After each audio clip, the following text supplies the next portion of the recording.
തിരുവനന്തപുരത്ത് ബെന്നറ്റ് എബ്രഹാമിന്റെ സ്ഥാനാർത്ഥിത്വം കേന്ദ്ര നേതൃത്വം അടിച്ചേൽപ്പിക്കുകയല്ലായിരുന്നു. സംസ്ഥാന കമ്മിറ്റിക്ക് തീരുമാനമെടുക്കാൻ പൂർണ്ണ അധികാരമുണ്ടായിരുന്നെന്നും CPI ദേശീയ സെക്രട്ടറി സുധാകർ റെഡ്ഡി ദേശീയ നിർവാഹക സമിതി യോഗത്തിൽ പറഞ്ഞു.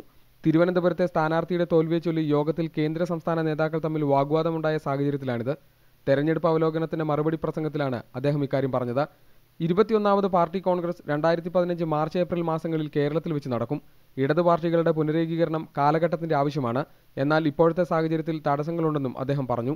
ലോക്സഭാ തെരഞ്ഞെടുപ്പിൽ പാർട്ടി കൈക്കൊണ്ട നയങ്ങൾക്കെതിരെ കേരളത്തിൽ നിന്നുള്ള അംഗങ്ങൾ രൂക്ഷമായി കേന്ദ്ര നേതൃത്വത്തെ വിമർശിച്ചിരുന്നു. മുതിർന്ന നേതാവ് AB പ്രധാന്റെ പ്രസ്താവനകൾ ദോഷം ചെയ്തതും തെലങ്കാനയിൽ കോൺഗ്രസുമായി സഖ്യത്തിലേർപ്പെട്ടതും ബംഗാളിലെ പരാജയവും ചില നേതാക്കൾ BJPയിൽ ചേർന്ന കാര്യങ്ങളും ചർച്ചയ്ക്ക് വന്നു. തിരുവനന്തപുരത്തെ തോൽവി സംസ്ഥാന നേതൃത്വത്തിന്റെ പിഴവാണെന്ന ദേശീയ നേതൃത്വത്തിന്റെ പരാമർശം തർക്കത്തിനിടയാക്കിയിരുന്നു. വിമർശനങ്ങളെ എതിർത്ത് സംസ്ഥാന നേതാക്കൾ തോൽവിയിൽ നിന്ന് കേന്ദ്ര നേതൃത്വത്തിന് ഒഴിഞ്ഞുമാറാനാവില്ലെന്ന് വ്യക്തമാക്കി. ജനറൽ സെക്രട്ടറി സുധാകർ റെഡ്ഡിയുടെ നേതൃത്വത്തിന്റെ പോരായ്മയെയും സംസ്ഥാന നേതാക്കൾ കുറ്റപ്പെടുത്തി. ദേശീയ നിർവാഹക സമിതി യോഗത്തിലെ തീരുമാനങ്ങൾ നാളെ ഔദ്യോഗികമായി വിശദീകരിക്കും. മീഡിയ 1 ഡൽഹി.